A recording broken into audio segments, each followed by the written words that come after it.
In 405 BC, a new play by the tragedian Euripides won first prize at a festival in Athens.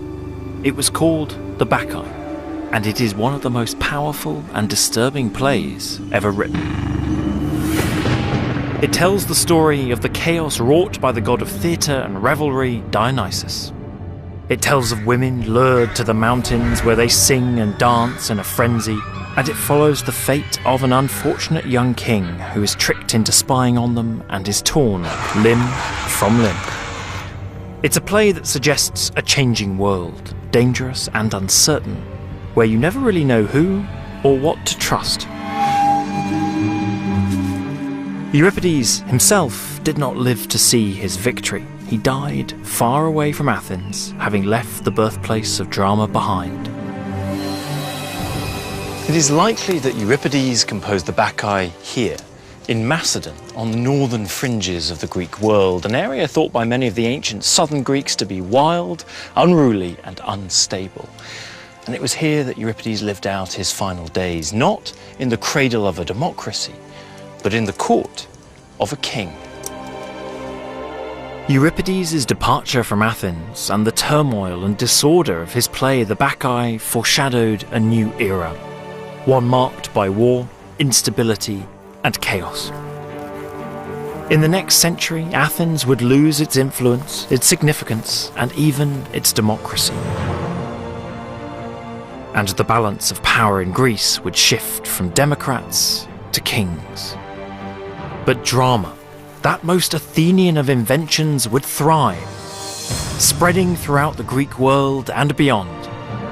This episode is the story of the dramatic decline of Athens and the remarkable triumph and transformation of theatre.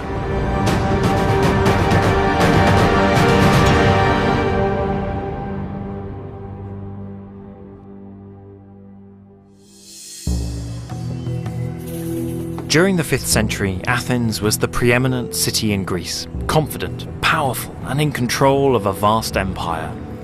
It had given birth to two radical new ideas, democracy and theatre. And the dynamic relationship between these ideas had driven the city's rise to power. This was the time when the great tragedians Sophocles and Euripides were staging epic plays like Oedipus and Medea, and the comedian Aristophanes was composing bawdy and fantastical comedies like Birds. As well as being great works of art, these plays engaged directly with Athenian democracy and Athenian life. But by the late 5th century, all of this was at risk.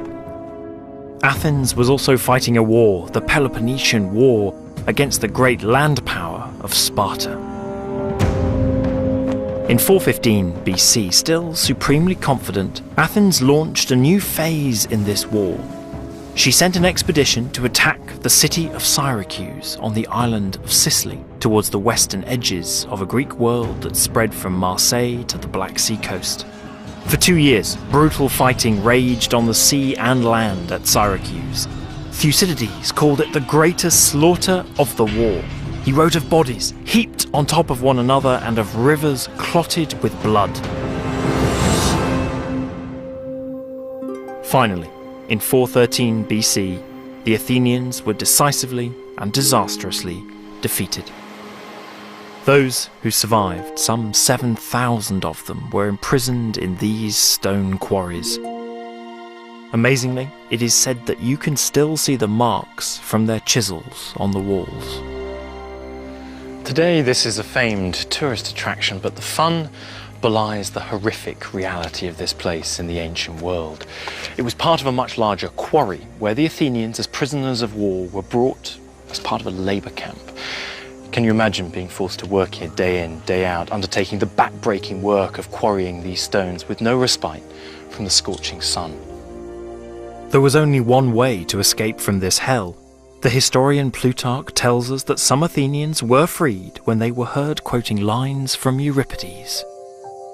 Plutarch tells us that the Syracusans were absolutely mad for Euripides and the morsels of his plays that made their way over here, and he says that the Athenians who did make it home went to Euripides himself to thank him for saving their lives because they'd been able to remember and recite some of the lines from his plays.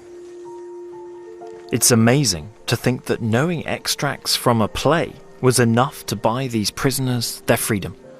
It's a sign that theatre was making an impact far beyond Athens. Such was the popularity of drama here in Sicily that a few decades before, the great Aeschylus, the father of tragedy himself, had come here to produce his plays. And the message of one play in particular now looked to be coming home to roost. Aeschylus performed his play The Persians here in Syracuse. Now that play had critiqued the Persian arrogance that foreshadowed their failed invasion of Greece, but it had also contained a wider warning for the Athenians. Beware of hubris. If you overreach, you too could fall. And in the wake of the failed Athenian expedition here at Syracuse, many Athenians began to believe that Aeschylus had been right, and that their moment of hubris had come. At first, the people of Athens couldn't believe the news. An army and an entire navy virtually wiped out. Many blamed the democracy for authorizing such a foolish mission, and the anger and tension even spilled into the streets, where some Democrats were attacked. The great fear now was what would befall Athens in the wider war against Sparta. Serious issues like these were regularly addressed in the Athenian theatre. And in the midst of this chaos, the playwright Aristophanes was preparing a new comedy for performance at the theatrical festival. In 411 BC, Aristophanes put on a play called Lysistrata. It's one of his most well-known, not least because of its unabashed rudeness. It was actually banned in Britain until 1957, and even then the first performance of it was called savagely pornographic. But it's also one of his most popular because of its strong female protagonist, but also because its call for peace strikes a chord in our continuously conflict-ridden world. To put an end to the war, Lysistrata persuades women from all over Greece to go on a sex strike until the men agree to make peace. The women also seize control of the Acropolis, where the city's treasury is kept. When a magistrate, a proboulos, arrives to retrieve funds for the war, Lysistrata berates him about the losses that the women have been forced to bear. Women have to take on more than twice your burden. Firstly, it's us giving birth to children, then we send them off as soldiers. The women dress the magistrate up in their clothes and send him away, humiliated. As the strike continues, the sex-starved men of Greece become increasingly desperate until finally they agree to make peace. So Rosie, with a play like Lysistrata, can you give us a sense of just how bawdy, how grotesque the humour in old comedy really was? Well, it's the kind of thing that's, for example, difficult to stage in schools now, because it's got men with strapped-on phalluses, very visible, and jokes, all the innuendos about whether or not they're going to get sex with their wives, and just the general bawdiness of that. All the jokes on the women's side, of course, about what it's like being married, what tricks they get up to, even reference to sexual positions, the lion on the cheese grater. So if we look at this is from the Pronomos Farce, and it's actually from satyr drama, which is a bit different from old comedy, but you get the idea from the costume. You can see Of just how bawdy and in your face it is. Exactly, right? it's very explicit. Yeah. And the kind of jokes that you can make around this is that a messenger rod you're carrying, for example. It's easy humour. From our point of view, looking at this play, you can't believe that this is what they were seeing on stage. As part of an official festival within ancient Athenian democracy. Right? Exactly. The plot is certainly outrageous, but it speaks to serious issues. The important thing about the Lysistrata is actually not the sex strike. The young women do have their sex strike, but we all know that's just a silly joke, because all Athenian men could either have sex with each other, they could all have sex with each other, go to prostitutes. There wasn't a problem. They did not just have to have sex with their wives. The really important one is the older women who, with Lysistrata, take over the place where the keys were owned by the high priestess of Athena, the inner sanctuary of the Acropolis, where all the money was stored. But does the sort of radicalness of the solution, as presented in Lysistrata, underline the seriousness of the problem? I think the city's in a state of extraordinary tension. There is not a family in the city that hasn't lost at least one man in the disaster in 413 in Sicily. We know that they had huge crisis over the population because they freed a lot of slaves a few years later just to fill up the citizen numbers. I think one of the reasons for me why it's so interesting is that citizen women have an integral part to play within the polis in all sorts of ways, and in religion and within the oikos and so on, and yet they're not responsible in any way for what's been happening. And one of the things I think I see in Leicestershire is a huge loss of political confidence. The assault on male power is through the figure of the probulos, who is thoroughly feminised and ridiculed. I think you have to put it into its political context. A terrible defeat, Athenians losing self-confidence, really, and with some good reason, blaming the leaders for their bad advice, etc. On the other hand, the message overall is, should the Athenians make peace, or should they continue to fight the Peloponnesian War?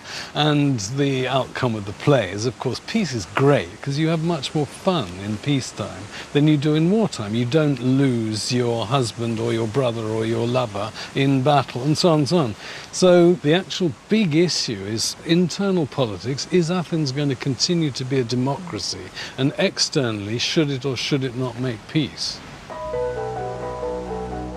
Lysistrata is classic Aristophanes. He's using a ridiculous plot to throw light on the political dilemmas facing Athens. But for me, it's the constant references to the harsh realities of war that really resonate. Athens was at war for most of Aristophanes' career, and despite the bawdy jokes and the innuendos and the strap-on fallacies, it's that sense of the horrible nature of war that just constantly comes through. In fact, the bawdy backdrop, in a way, makes the point more strongly than tragedy ever could.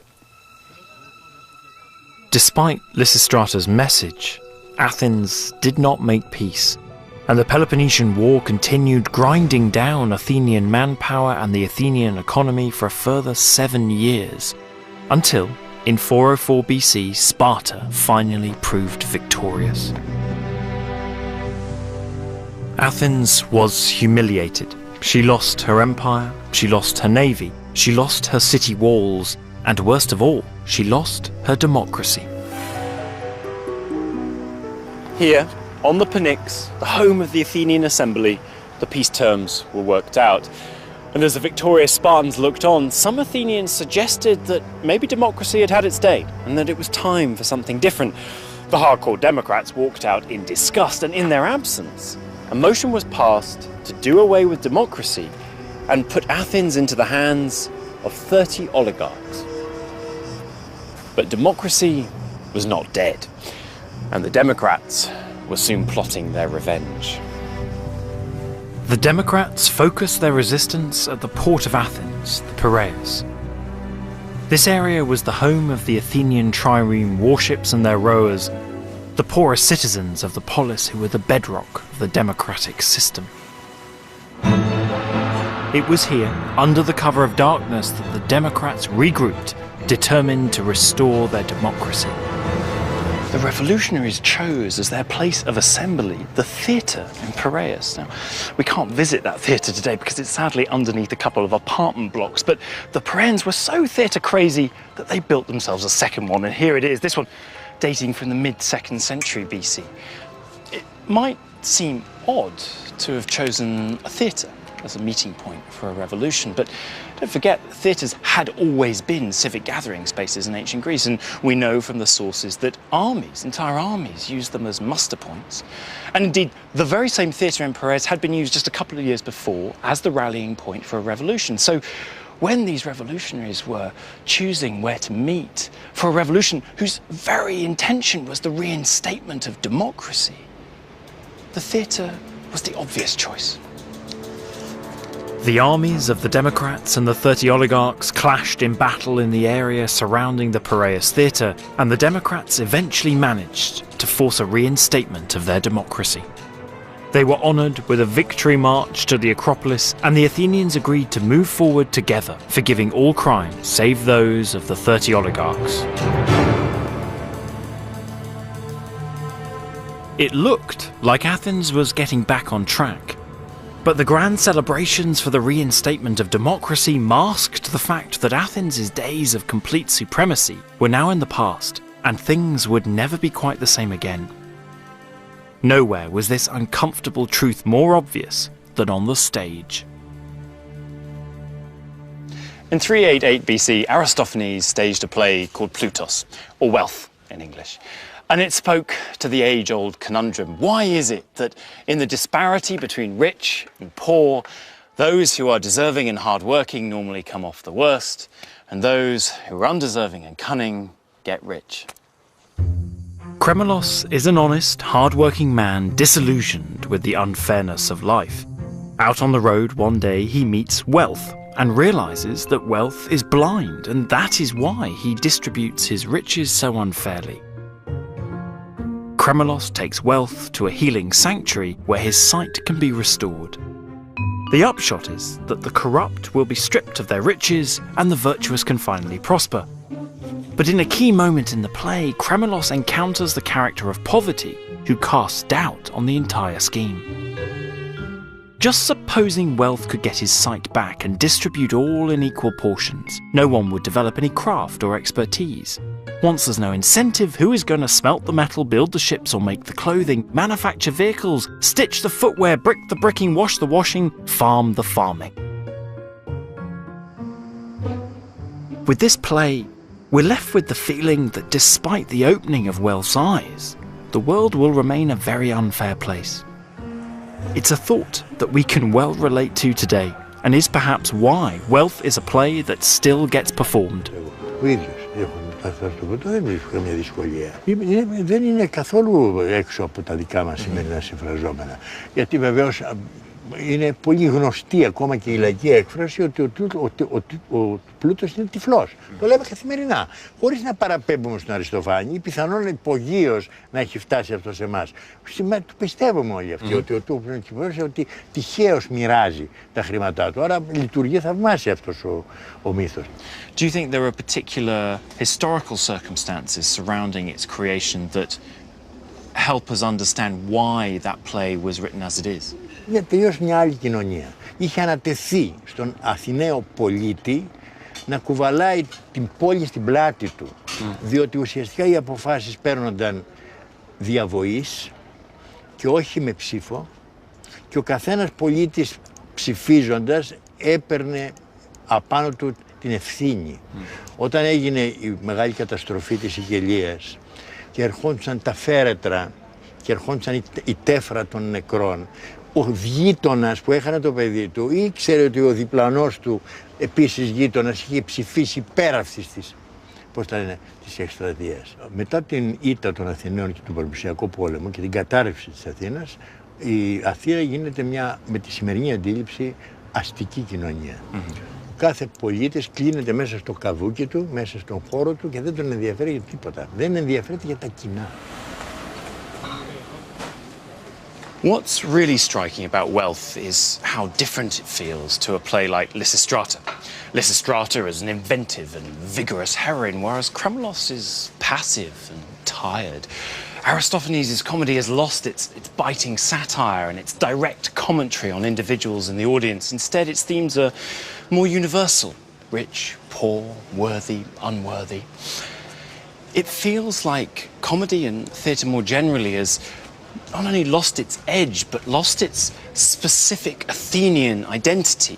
It's become more general, and at the same time left the Athenians looking back, nostalgic for an era of lost glory.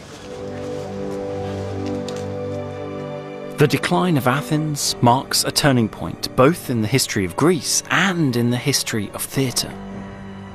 Athens had invented drama, but how would this innovative and democratically charged art form fare in the new world that followed Athens' defeat? This new world of the 4th century saw the different city-states of Greece jostling for control while coming under increasing pressure from new powers, many of them led by tyrants and kings. In truth, the 4th century reads as a depressing catalogue of battles, wars and fractured alliances which played out in the plains of central Greece. In ancient times, this whole region was known as the dancing floor of Ares, the god of war. It was here that the fate of Greece was decided on the battlefields time and time again. One conflict in particular symbolises the chaos of the period. In 371 BC, Sparta and Thebes fought an epic battle at Leuctra, at the heart of the dancing floor of Ares. Against all the odds, it was the Thebans who triumphed, due in no small part to the powerful attack of their elite fighting force, the Sacred Band. Thebes' shock and awe tactics worked brilliantly. The battle was over in less than an hour, and on this spot, where the Spartan king was supposedly struck down, Thebes erected a victory monument topped with Spartan shields taken in the battle. And to rub salt in the wound, the Thebans demanded that Sparta's allies cleared their dead from the battlefield first so that the scale of Sparta's loss could be humiliatingly on display. This monument marked a decisive change in the balance of power in Greece. But more than that, Cicero later claimed that this was the first ever battlefield memorial to a Greek-on-Greek conflict. This kind of monument was to become a defining feature of the century that followed as Greek states jostled for power and engaged in their favourite pastime, fighting one another. It was a situation that Aristophanes had already warned against in Lysistrata. You worship at the self-same holy altars just as if you're a family. Olympia, Thermopylae, Delphi and elsewhere. Yet with foreign armies at the ready to attack, what are you doing? Destroying our Greek cities, killing fellow Greeks. This is hardly the kind of context in which you would expect drama to thrive. But what's really amazing is that while Greece was tearing itself apart, theatre seems to have been flourishing. During the 4th century BC, theatres emerged all over the Greek world. But the irony is that despite this explosion of theatre construction, we don't have a single complete tragedy surviving from this period. After the deaths of Aeschylus, Sophocles and Euripides, we are left with nothing but fragments.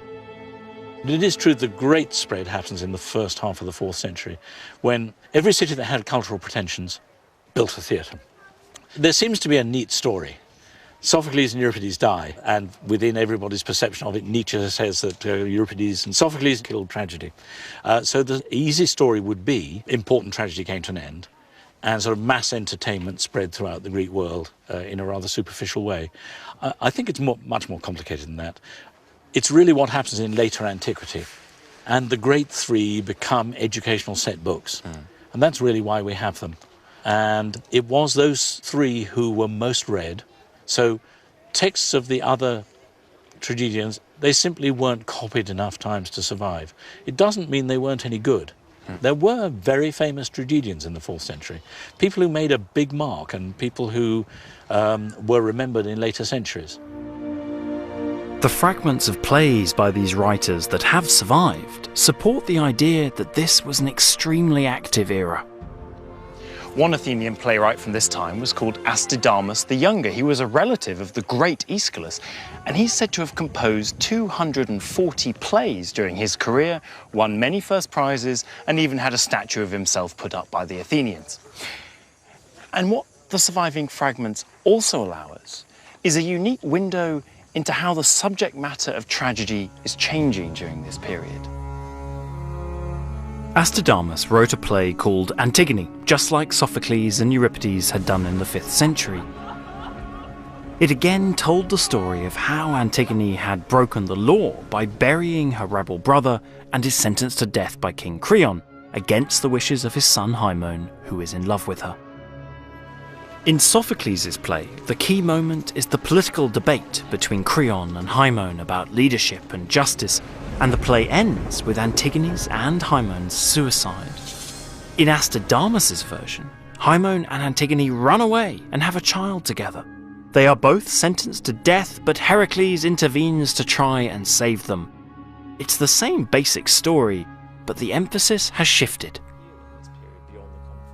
Well, we've already got the sense in the 5th century of changing myth, where you might have one playwright has already done an Antigone, so you want to change it and make it your own as a playwright. You get that even more in the 4th century. If you imagine they're using the same material, the same myths, but there's a taste for far more elaborate plots.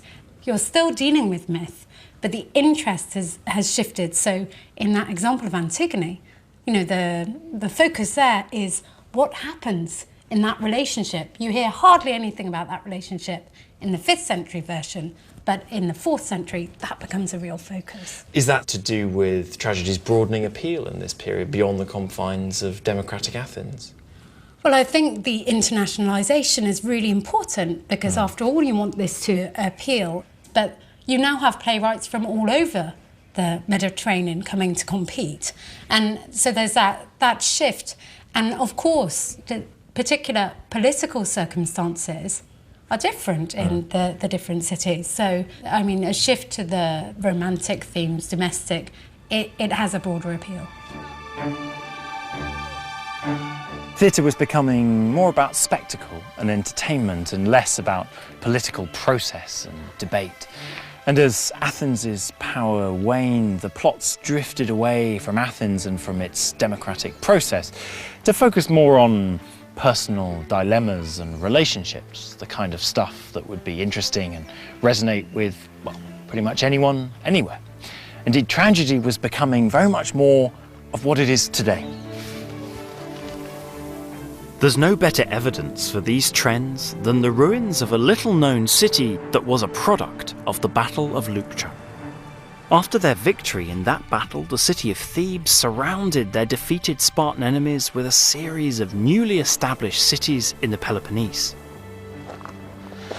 I've come to this rather unpromising-looking industrial part of the Peloponnese in search of a city called Megalopolis, the Great City. Now, I've read about this place lots in books and I've studied lots of floor plans, but I've never actually been here for real. And what I'm searching for, first of all, is the theatre. A theatre said by the ancient sources to be the biggest in the whole of mainland Greece.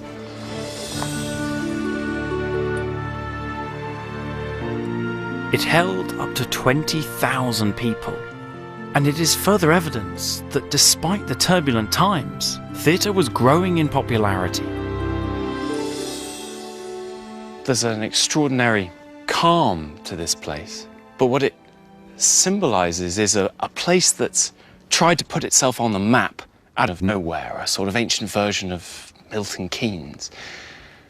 When they built this place, they gave it everything a city should need. They gave it an assembly, they gave it an agora, they gave it a sports centre, and they gave it a theatre, a huge theatre.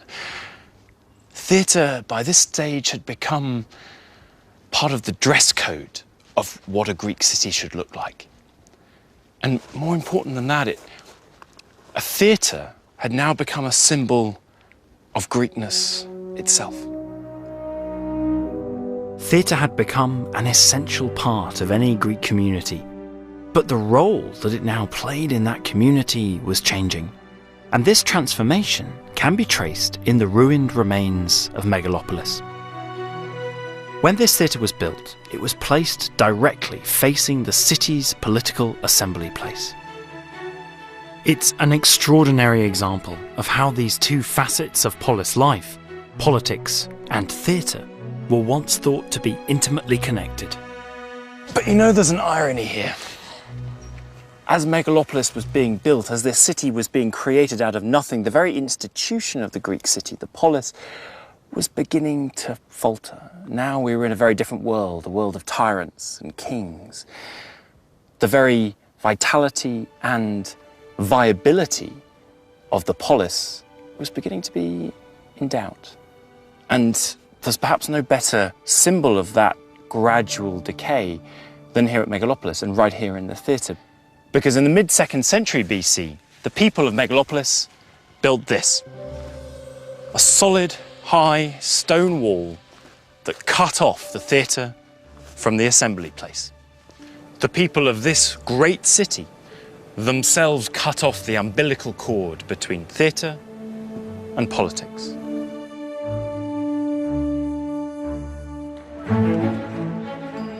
This gradual transformation in the role of theatre was aided by a crucial innovation which we know occurred in the early 4th century BC. The proof is here, in this inscription at the Epigraphic Museum. It says that in exactly 386 BC, Palaion, drama, proton, para didaxan. For the first time, an old drama was put on as an extra at the festival. the 4th century saw the start of revivals.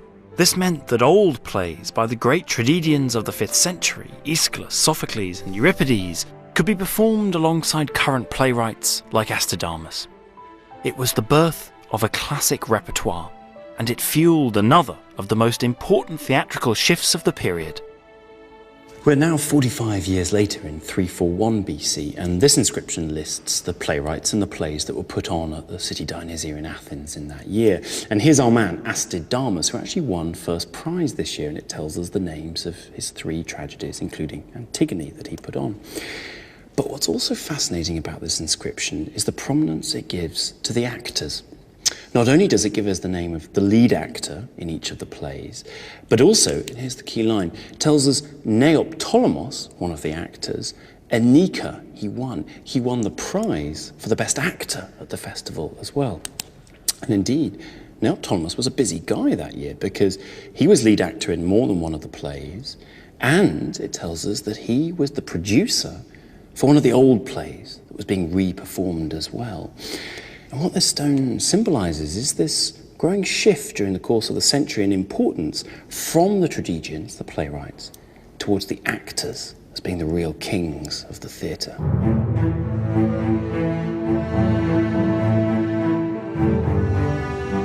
They were the great entertainers of their day, and they had magnificent physique, they had magnificent voices.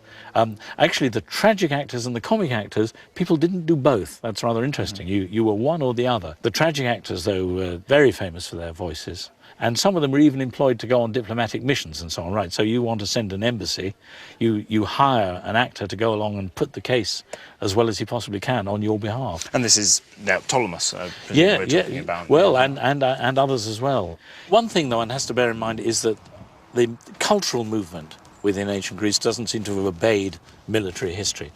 Generally speaking, artists, musicians, including actors, seem to have travelled across the boundaries of hostility. And so that meant that cities which might well be on very bad terms were all competing to set up their own cultural activities. Cities laid out large sums of money, built wonderful theatres, supplied wonderful facilities in order to attract the best actors to their city to put on performances. Theatre had become a sort of cultural currency. Competition for the best actors and playwrights was extremely fierce, and fees soared, giving rich kings the upper hand. But theatre's transformation into a hugely popular and lucrative entertainment business raised questions about its value to society. 2 different views of the value of theatre can be found in the works of 2 of the greatest thinkers of the age, Plato and Aristotle. Now, for Plato, in his ideal society, poetry and theatre are actually banned because they're just entertainment.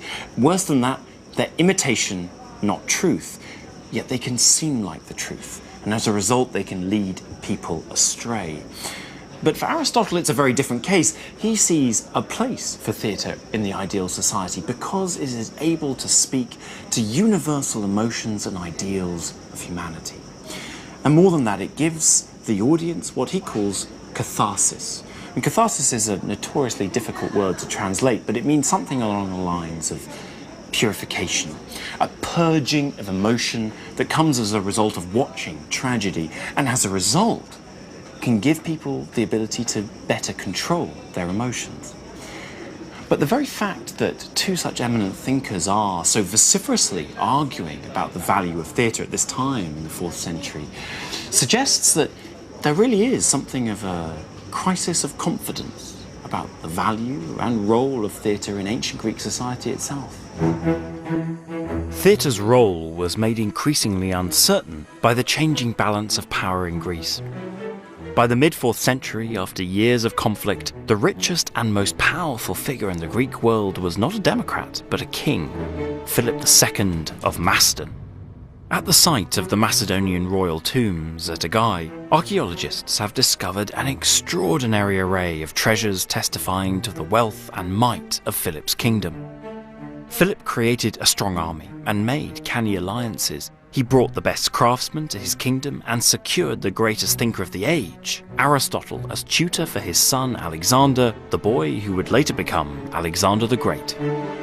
It's one of the more unfair characterizations of ancient history that Macedon was some kind of savage and uncultured place. Far from it. It was a hive of creativity and high culture.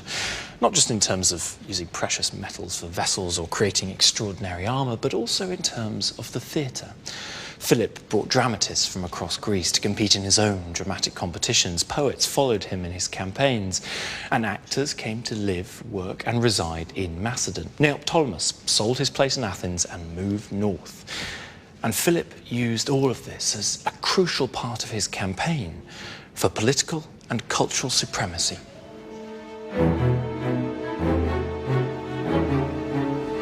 Well, he was the super patron. He was the Louis XIV of the day. And so if you wanted to get the best space, the best support, the biggest fees, and you are now becoming more professional, so actors move. They don't just perform as citizens in their own city. So Philip is there. It all comes together. He accelerates the process. Actors become far, far more important. They knew all these stories off by heart, and we get superbly rich and famous actors like Neoptolemus or Theodorus, who's the Laurence Olivier of antiquity, and fantastically rich. Philip II certainly invited famous actors to his court. He got famous actors going on diplomatic missions for him, and he tried to use theatre one way or another to help affirm his power. Philip understood that having the best plays and performers would enhance his own greatness. He also understood that kingship is itself a form of theatre. And in befriending famous actors like Neoptolemus, he ensured that positive reports about his regime found their way back to Athens and into the political debates taking place on the Pnyx. It was here in the assembly that the Athenians debated the growing threat from Macedon and tried to decide whether Philip should be considered friend or foe. Heading the pro-Philip faction was an actor turned politician called Aeschines. Arguing against him was the politician and orator Demosthenes, who believed Athens had to oppose Philip if necessary by force. Here, on the Pnyx, time and time again, Demosthenes and Aeschines clashed over the Philip question. Demosthenes' argument was that Aeschines had effectively taken bribes to work in the king's interest and not in those of his home city. But what's really interesting is the language he uses to make his case. He refers to Aeschines as Hippocrates, the Greek word for an actor.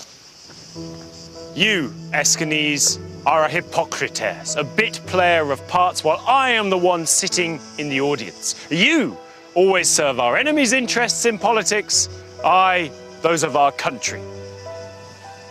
The Greek word for actor, Hippocrates, is the root for our word hypocrite. So where did this uncertainty come from? Well, as Greece became more and more dominated by rich, powerful leaders, so the corrupting force of money and the fear of the corrupting force of money increased. Actors were, at the end of the day, like mercenary soldiers. They sold their services to the highest bidder, and more importantly, they had the ability to imitate and to deceive.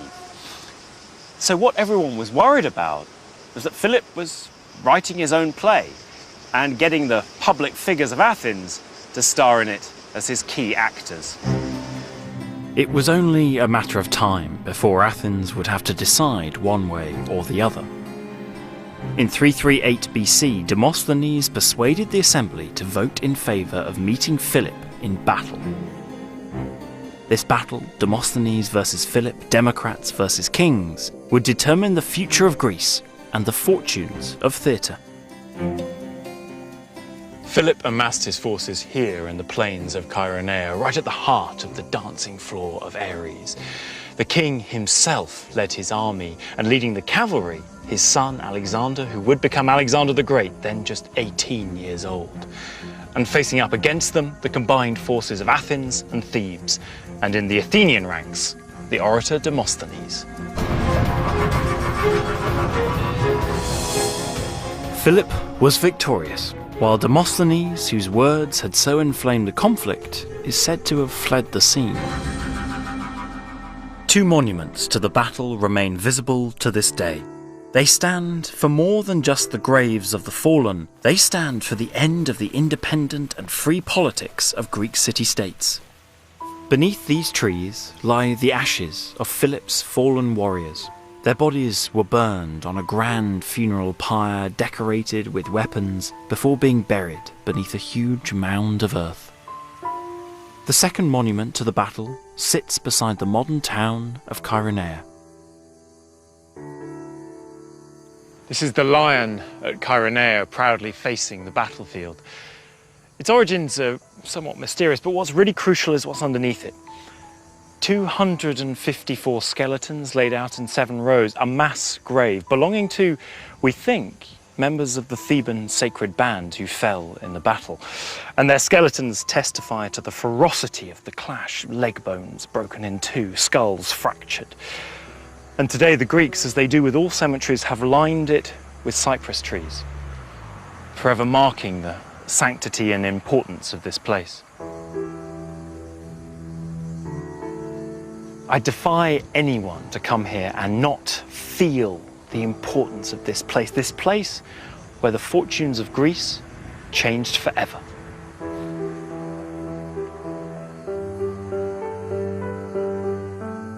The world that had given birth to theatre was no longer governed by city-states or democrats. It was a world controlled by a king.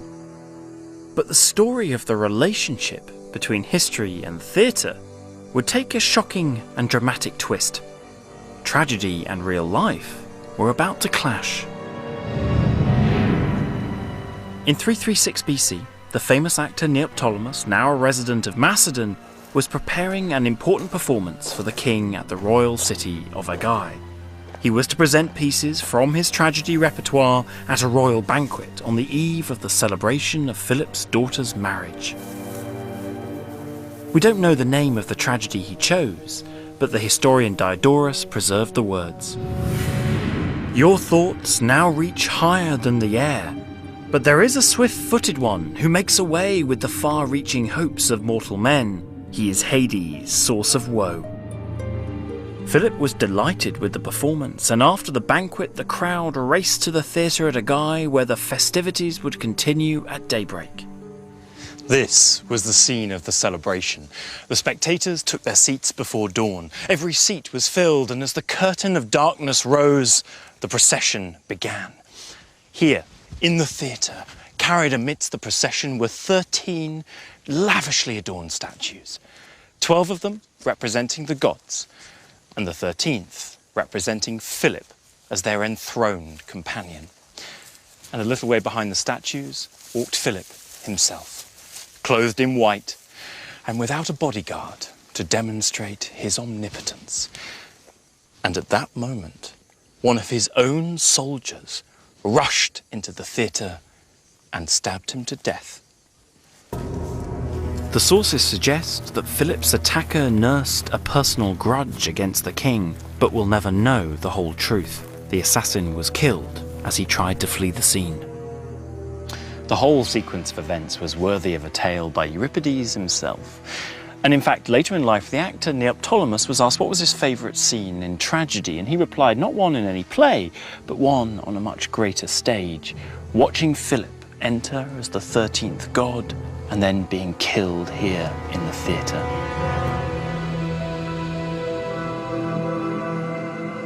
Philip's body was placed on a pyre and burned in traditional Macedonian fashion before his bones were wrapped in purple cloth, encased in an ossuary of hammered pure gold, and buried here in this tomb alongside some of the riches of his kingdom. The findings here at the royal tombs reveal the extravagance of the funeral. This gold myrtle wreath is made up of 80 leaves and 112 flowers. Philip's luxurious funeral arrangements were organised by the new king, his son Alexander. What happened next is the stuff of legend. By the age of 25, Alexander was no longer just king of Macedon and leader of the Greeks. He ruled an empire that comprised 2 million square miles and reached as far east as Afghanistan. And everywhere he went, he took theatre. Alexander could quote Euripides by heart, he read Greek tragedies on campaign, and he held Greek festivals of drama. In just over a decade, Alexander single-handedly changed the nature of the ancient world. But as Alexander's horizons grew, Athens's were limited to her own borders and she had to adapt accordingly. One politician who came to define this era was called Lycurgus. He dealt with Athens's defeat by using the funds available to celebrate the glory days of theatre. The most lasting legacy of Lycurgus' time in office is actually here. In 330 BC, he commissioned the first permanent stone theatre of Dionysus here in Athens. Indeed, throughout the entire time of the glory period of Greek tragedy and comedy, it had been a temporary theatre here, made of wooden stacks put up every year on year on year, with a few permanent seats below. Now, it was a glorious monument to the greatness of Athenian cultural glory. It doubled the size, the number of spectators that could be taken, now nearly 17,000 rather than the 10,000 before. And indeed, the Athenians loved it so much that they started using this place as their official political assembly place, more than the Pnyx, the place where it had been during the 5th century. And perhaps the most interesting bit is actually here, or at least it was here once upon a time. A monument was set up with 3 towering bronze statues to none other than Aeschylus, Sophocles and Euripides, the great tragedians. In addition, Lycurgus ordered that copies be made of all of their plays which were preserved in the public archives. Their works were now classics. Lycurgus ensured that although Athens may have lost everything else, she still had theatre. The Lycurgan era, if you call it that, was consequent upon a disastrous defeat, which is almost equivalent to the defeat by the Spartans in 404. So Lycurgus made a big thing about back to the future. The way we go forward, guys, is by consolidating, by going back to what we were really good at before. And part of that is literally setting in stone 3 tragedians with, all those other hundreds getting forgotten as a result. Paul's absolutely right that the crisis of the defeat that brought about the whole Lycurgan culture was terrible, and Athens did go back to the future, but they knew they could no longer try for political power. This was obviously hopeless under the new regime, but what they could do was claim that they had invented theatre and that they'd invented philosophy, which is very much true. It's very much about celebrating the great theatrical past. It's very self-consciously building on the repertoire. One of the things, going back slightly before Lycurgus, is the export market for both tragedy and comedy has boomed in the 4th century, and it's difficult to say whether that has a sort of a feedback effect into the kind of drama that's being produced in Athens, and whether the kind of forms of drama that proliferate in the 4th century are due to the demands of the export market as well. I mean, if you look at the plays of Aristophanes that seem to have had some kind of life outside of Greece, they're the ones that we've got hardly any kind of political references. It's clear that theatre was still central to Athens, but the reasons why people came here had changed. Whereas once they had come here to connect and to be challenged, now they came here to be comforted.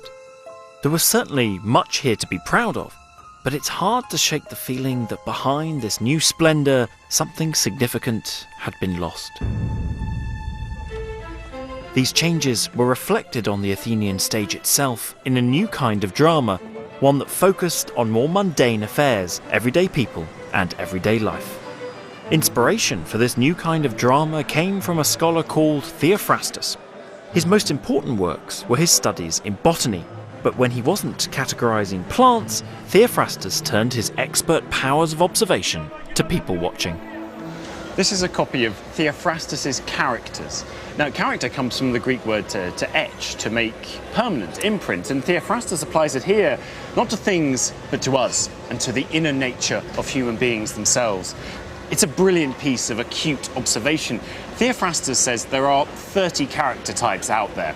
The flatterer, the boring person, the person who's always got bad timing, the person who's got bad taste, and the person who's got petty ambition. And the thing is, these character types don't just give us a fantastic window onto the people of ancient Athens. They can be applied to any city, anywhere in the world, at any time. The mean man. He examines his boundary marks every day to see that they have not been touched. He forbids his wife to lend salt, observing that these trifles make a large sum in the course of a year. The garrulous man. Your garrulous man is one who sits beside a stranger and tells the dream he had last night, everything he ate for supper, how the present age is sadly degenerate, that wheat is selling very low, and that hosts of strangers are in town. The exquisite man. He has his hair cut frequently, his teeth are always pearly white. While his old suit is still good, he gets himself a new one, and he anoints himself with the choicest perfumes. Everyday character types like these provided moulds for writers of what we now call new comedy, and the most famous of the new comedy playwrights was one of Theophrastus's students, Menander. Sadly, hardly any examples of this new style have survived. We have lots of names and titles, but only one complete play. It was only revealed in 1957 after being discovered in Egypt buried in a sealed jar, and it was by Menander. But from this one surviving play and a number of other fragments, we can get a pretty good idea what new comedy was really like. And in fact, many of Menander's titles could have come from Theophrastus's characters. He has plays called The Flatterer, The Woman Hater, or The Superstitious Man. But the key thing is here that, just like Theophrastus, the titles are of ordinary people. No mythical heroes, no political leaders, just people like you and me. The importance of these stock character types for new comedy is also demonstrated by the fact that there are lots of stock character masks surviving that would have been used on the stage. So we have, for example, the ruler slave, or the courtesan, or my personal favourite, the first old man. And a number of these can be found in Menander's sole surviving complete play, The Grouch. The Grouch is a man named Cnemon. He hates the outside world and wants to shut himself away from life. He shouts at servants, insults his neighbours, and pelts visitors with stones. But Cnemon's seclusion is threatened when a wealthy young man, Sostratos, falls in love with his daughter and wants to marry her. Cnemon is having none of it. That is, until he falls down a well, and is only able to escape with the help of his stepson and the lovelorn Sostratos. This ordeal forces Cnemon to realise that no man is an island. I admit I may have made one error. That was thinking that a single person could exist who's fully self-reliant with no need of anyone. New comedy is far less bawdy. You still have some slapstick, you still have a little bit of innuendo here and there, but for the main part, you know, the strap-on phalluses are gone. A lot of the jokes about bodily function are gone. There's a shift to concern about the domestic, and well, you get the emergence of stock characters. In the example of The Grouch, you have a boy falling in love with a girl, and there's going to be some obstacle. In this case, the obstacle is Cnemon, the father of the girl, who is this terrible misanthrope. Okay, he just does not want to speak to anyone ever at all. And what sense of the key elements of new comedy do you think resonate with the comedy that we understand today? If we think about the Grouch and this misanthropic figure who's right at the centre of it, then you might think about more relatively recent playwrights. So you might think about Molière and his misanthrope. Here's a production that was done in Liverpool's Playhouse. And here you see Alceste, the misanthrope in the play. He, like Cnemon in Menander, is resisting the rules of society. And the same thing you can see being explored in Shakespeare's Timon of Athens. You have a central character who's really grumpy with society. Here he is in this dinner party with his apparent friends who turn out just to be using him for his wealth. You know, while these aren't directly drawn from Menander, they take that original idea as a way of really shaping the entire play.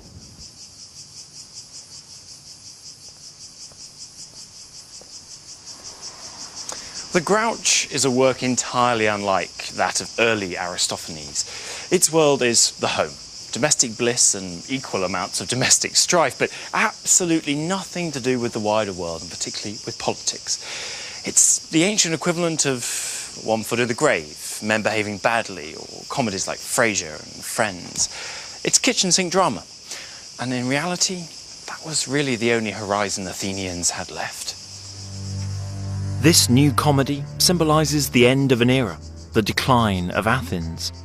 But it is also a truly revolutionary moment in drama. Menander, or Menandros, made a very big impact. Comedy changed into a new type of comedy, a comedy of families, a comedy of errors, a comedy of manners, a comedy of mistakes and of identity. Much more like the comedy that comes down through the Roman comedians, through Plautus and Terence, to Shakespeare and Molière and Oscar Wilde. And if you look at Ben Jonson's poem Facing the Portrait of Shakespeare in the First Folio, he actually alludes to Shakespeare as the Menander of his day. So while tragedy remained fundamentally, I would say, the same kind of thing, all the way from 500 down as far as we can trace it, comedy did fundamentally change its nature from the absurdly fantastical and wonderful carnival comedies of Aristophanes and his contemporaries down to what we think of as comedy.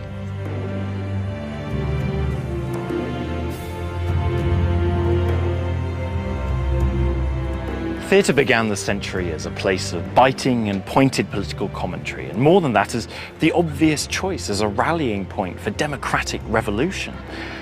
And yet, as the years passed, whereas Athens suffered in a constantly changing and unsettled world, theatre went from strength to strength, spreading across the Hellenistic Empire. It had also become more like theatre as we know it today. Professional and exportable, with powerful actors, touring companies and a rich and varied repertoire. Theatre had become a symbol of Greekness and a tool of power and influence coveted by kings and commoners alike. It had outgrown its birthplace and spread not just through Greece, but to Italy, Egypt, Libya and as far east as Afghanistan. It's an amazing story. But for Athens, it is also a story of loss. Theatre's success is a direct reflection of Athens' loss of power, influence and uniqueness during the course of the 4th century. Athens was no longer the city. It was just a city in a much bigger world. And there was another city to the west, whose inhabitants would change the story of theatre and indeed of the entire Mediterranean: Rome.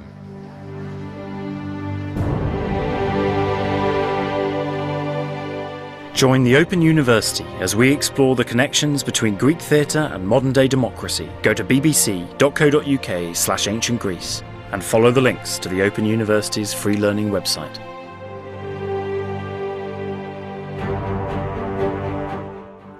International drama here on BBC4 later this week, this time from the sun-kissed Italian islands.